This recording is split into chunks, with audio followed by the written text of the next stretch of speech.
सर्वांना नमस्कार. Arjun Mayuri love स्टोरीचे 182 episode यापूर्वीच अपलोड केलेले आहेत. कृपया ते सगळे एपिसोड ऐकण्यासाठी आपल्या चॅनलला भेट द्यावी. आता आज अर्जुनची मळी काढायची होती. सकाळी आणि रात्री संगीत होतं.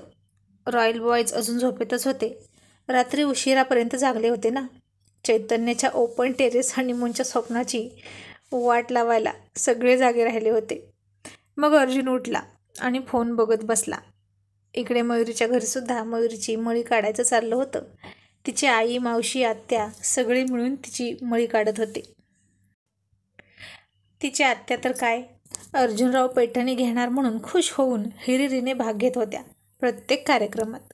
मग तिची आंघोळ झाली आणि धुतलेले केस टॉवेलने झटकत आरशासमोर उभा राहिली होती आणि तिला अर्जुनची आठवण आली.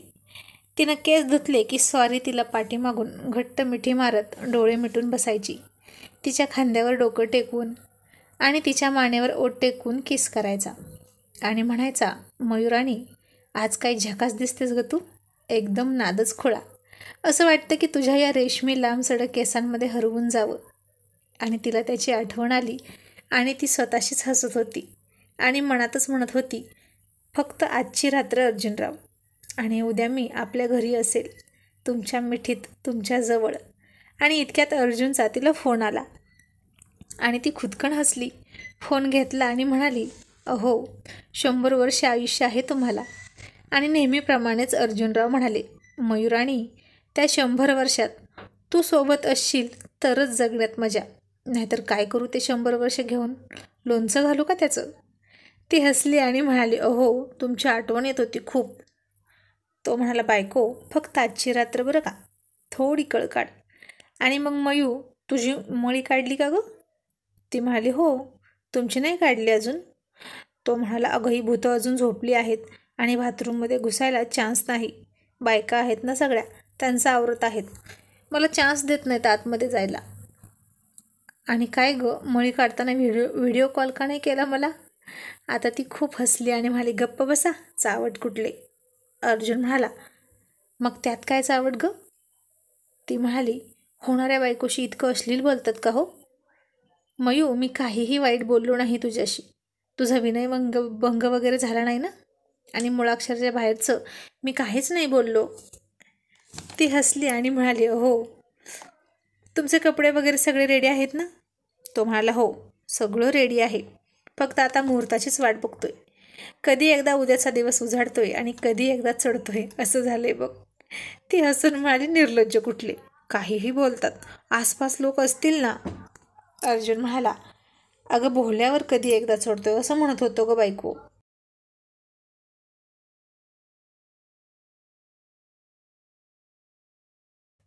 तू पण ना खूप संशयी आहेस बघ. ती म्हणाली, तुमच्यामुळेच माझा स्वभाव असा झाला आहे. आता इतक्यात प्रीती म्हणाली, दादू आवर, चल मळी काढायची तयारी झाली आहे. इतक्यात चैतन्य उठला आणि त्याच्या अंगावर पाय टाकून झोपलेल्या सचिनला त्याने एक लाथ घातली आणि सकाळी शिवी देत म्हणाला, हलकट कुठला, छी, मी रात्री या मुंगसाला मिठी मारली, शी, किती छान योग जुळून आला होता रात्री.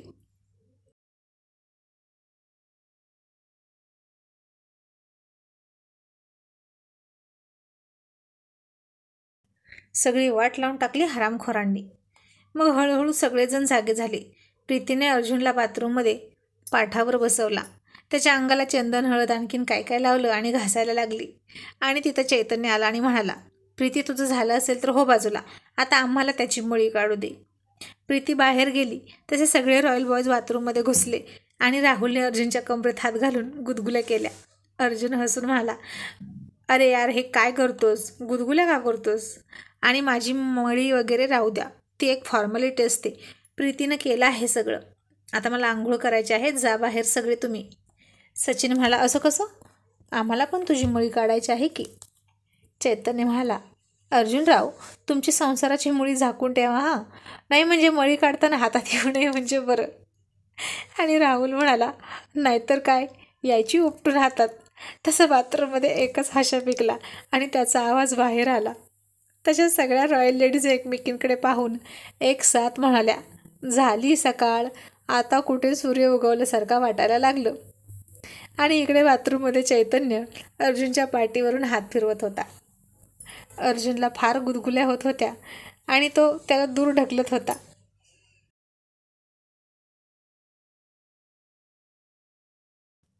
आणि म्हणत होता, चैतन्य नको रे, मला कसं तरी होतंय. राहुल म्हणाला, कसं तरी म्हणजे नेमकं कसं होतंय आणि कुठं कुठं होतंय तेही सांग. सचिन म्हणाला, आणि आमची बोटं तुझ्या अंगाला लागली तर काही काटट असतात की काय?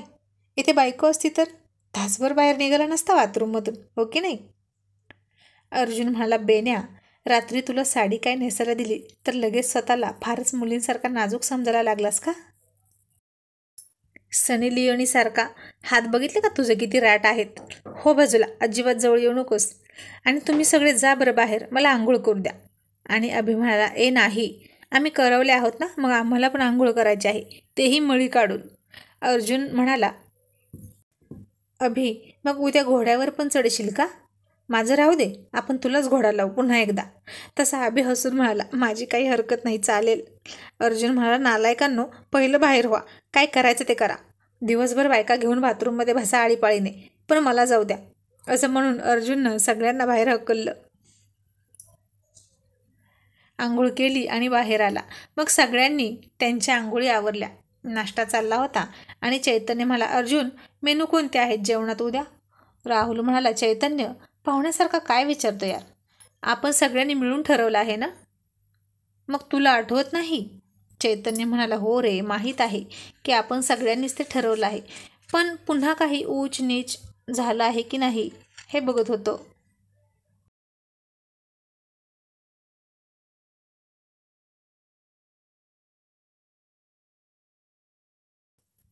सचिन म्हणाला, ऊच नीच खालीवर व्हायला अर्जुन म्हणजे तू नाही. एकदा गोष्ट ठरवली की ठरवली, पुन्हा त्यात बदल होत नाही, कळलं? आणि चल आवर पटकन, आता घोडा बघायला जायचं आहे आपल्याला. चैतन्य म्हणाला, मी नाही, त्या अभिला घेऊन जा ना आता. अभि म्हणाला, जातो, मी जातो, चिडू नकोस, डोंट वरी. अर्जुन म्हणाला, कोणी कुठेही जाऊ नका, त्या हॉलवाल्याचे सगळे कॉन्टॅक्ट असतात, त्या सगळ्या पॅकेजमध्ये घोडासुद्धा ॲड केला आहे मी, त्यामुळे मीच मला घोडा लावणार आहे, हे आधीच ठरलं होतं. आणि तुमच्यापैकी एखादा ओढू नाही आला तरी चालेल, पण माझ्या लग्नात घोडा असणार म्हणजे असणारच. राहुल म्हणाला, हो ना, ते तर आम्ही विसरलोच होतो की तुला चढायला किती आवडतं.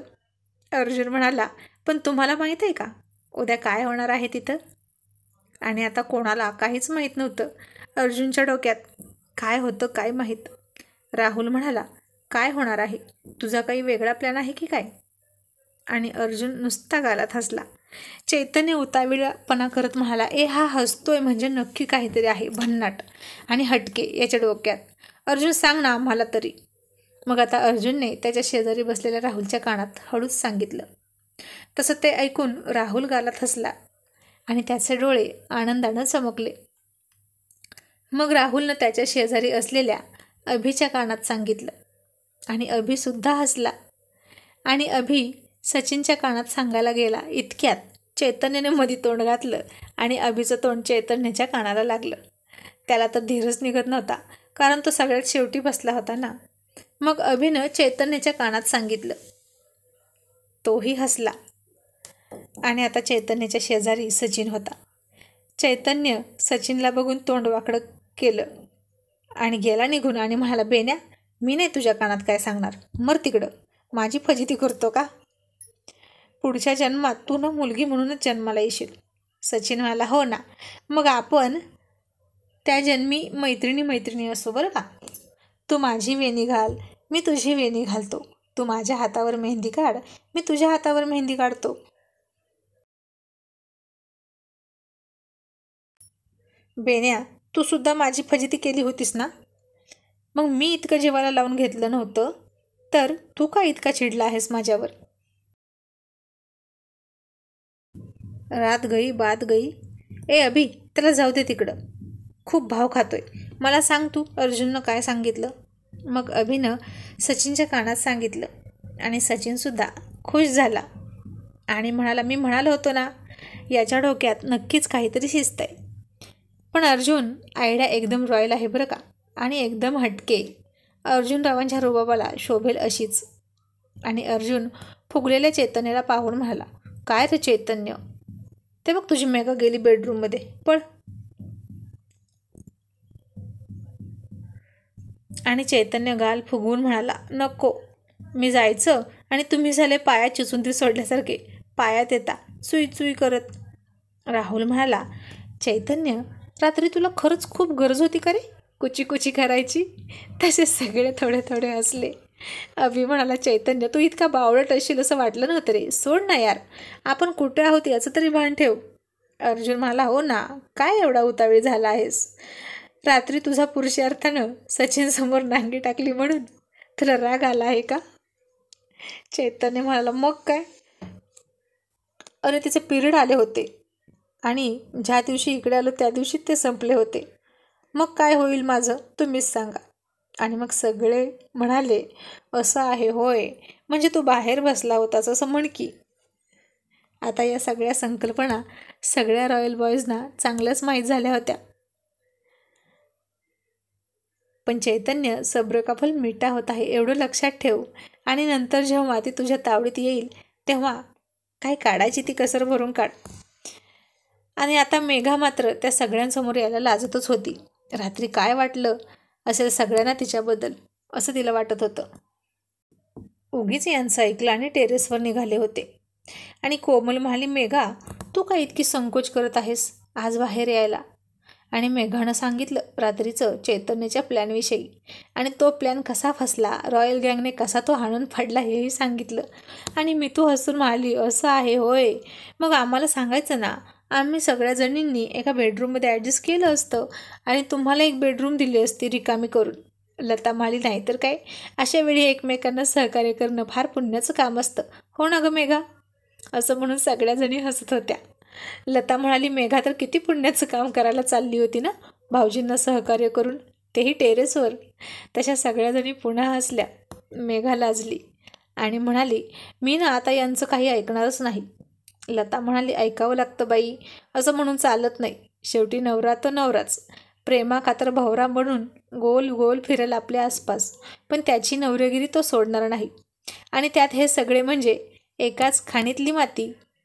त्यामुळे रॉयल बॉयजसमोर आपले नखरे चालतात एका लिमिटपर्यंत.